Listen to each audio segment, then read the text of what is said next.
आपने अवश्य ही चिमनी से धुआं निकलते हुए देखा होगा।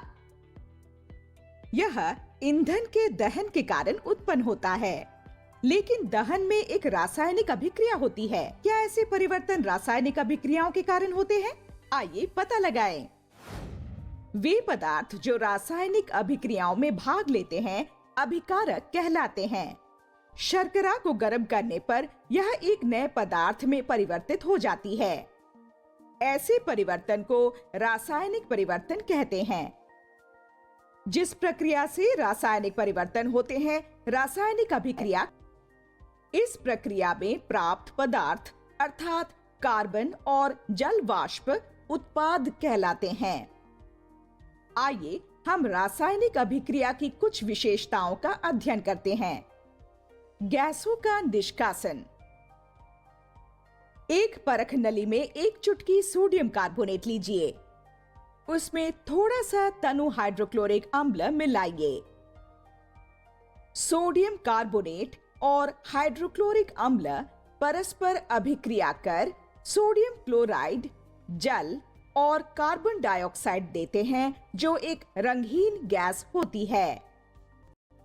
रंग में परिवर्तन।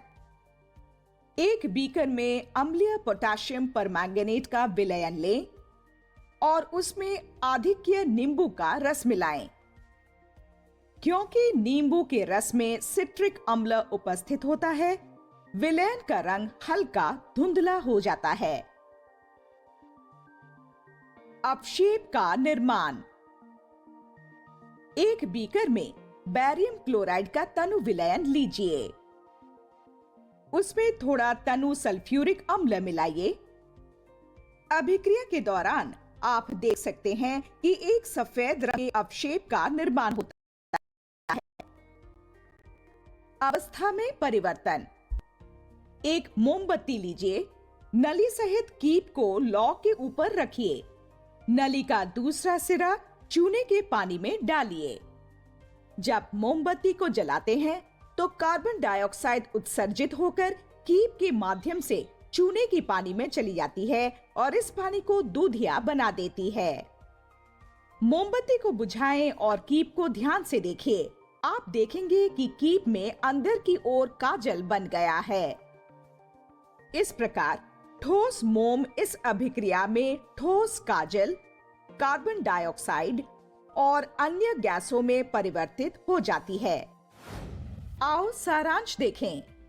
रासायनिक अभिक्रिया की विशेषताएं निम्न प्रकार है।